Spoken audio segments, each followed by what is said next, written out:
The very last thing a mystery writer wants to hear is that someone guessed their ending. In this video, we're going to go over one surefire way for making sure the reader never sees the villain coming. Let's start by looking at an episode of Remington Steele called Hearts of Steel. In this episode, our sleuths pose as a posh country club couple for their first meeting with a new client, Malcolm Markel. Malcolm's just experienced several attempts on his life, but he's anxious to protect his wife, Loretta, from knowing anything is wrong.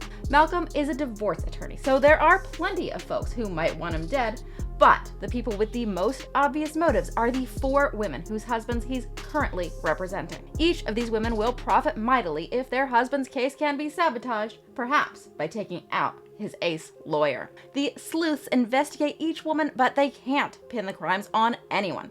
And the attacks keep coming.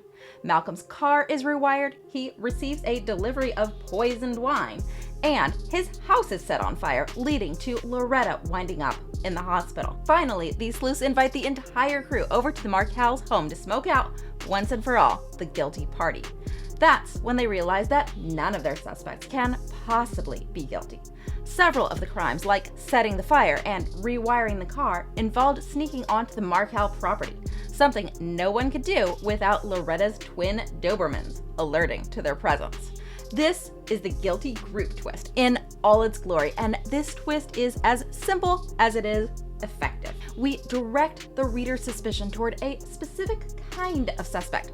That's the guilty group, and then when we reveal that the villain comes from outside the group, it always comes as a big surprise. Well, at least this is one way of working the twist. We are going to dig into a second way to engineer it, but first we gotta unpack exactly what's going on here. Okay, on the face of it, it's very, very simple, right?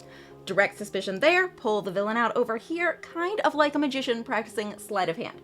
But here's what I want you to understand. Okay, when we direct suspicion toward a specific group of characters, what we're doing is explicitly qualifying them as suspects in the reader's mind. And by doing so, here's the rub. By doing so, we implicitly disqualify everyone else. Okay, if there is one takeaway I want you to have from this video, it's those 2 words. Implicitly disqualify. We want the question of the villain's guilt or innocence to never even enter our reader's pretty little head. Another way we often say this is that we hide the villain in plain sight, and it always delivers a surprise. When the sleuth tells us who done it, it floors us, because it's not just one of the possibilities we were already considering. Instead, it's something that challenges our assumptions and presents us with an unsettling new reality. And there are so many ways we can implicitly disqualify the villain from suspicion. Maybe we disqualify him by giving him a bit of a limp while our villain is known to be a fast runner. Or maybe we disqualify him by casting him as one of the sleuth's closest allies. Maybe we disqualify him by having him look like a victim the way Loretta looked like a victim after her attempt to set the house on fire backfired.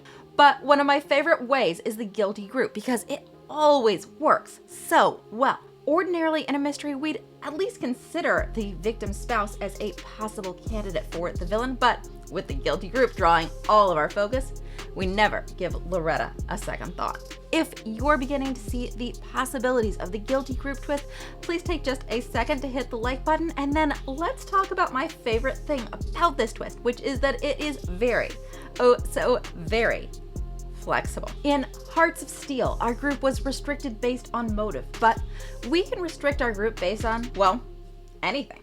We might use opportunity. Who was in the house at the time of the murder? We can use knowledge. Who knew about the victim's plans to tank the family business? We can use skills. Who had the ability to fire a bow and arrow? We can use gender, age, political affiliation, you name it. Any characteristic that some of your characters share and others don't can be used to form the guilty group. In fact, one really fun way to use this twist is to write a mystery in a setting where the characters naturally divide into 2 groups. You could set a mystery in a hospital with 2 groups, patients and doctors, or a mystery in a prison with 2 groups, inmates and guards. Then all you have to do is construct the circumstances of your crime in such a way that it seems to suggest one group, the group that doesn't contain your villain. Alright, I promised you a second way to work the guilty group twist, and for this we're going to look at another episode of Remington Steele called Blue-Blooded Steele. In this episode, our sleuth, Mr. Steele, is manipulated into claiming a false identity, that of Reggie Whitewood, the long-lost son of the recently deceased Duke of Rutherford. Steele tries to set the record straight and explain that he's not the Duke's heir, but for some reason, the other members of the family just aren't having it. They welcome him with open arms, and even the heir's old nanny claims to recognize Mr. Steele as the long-lost scion of the family. Matters become a little more clear when the sleuths investigate the terms of the Duke's will and learn that if the Duke's son dies before his investiture, the estate will be divided among the remaining heirs, the Duke's nephews Archie and Angus, his niece Gwen, and the foundation to save the Sussex speckled blue butterfly. However, if the son hasn't been found by the date of the Duke's death, the money will be placed in a trust until either the son is found or 20 years have passed. That means that if the heirs want to collect a penny, they need the Duke's son to be legally recognized, then die. Which is just what seems likely to happen due to a number of attacks launched against Mr. Steele.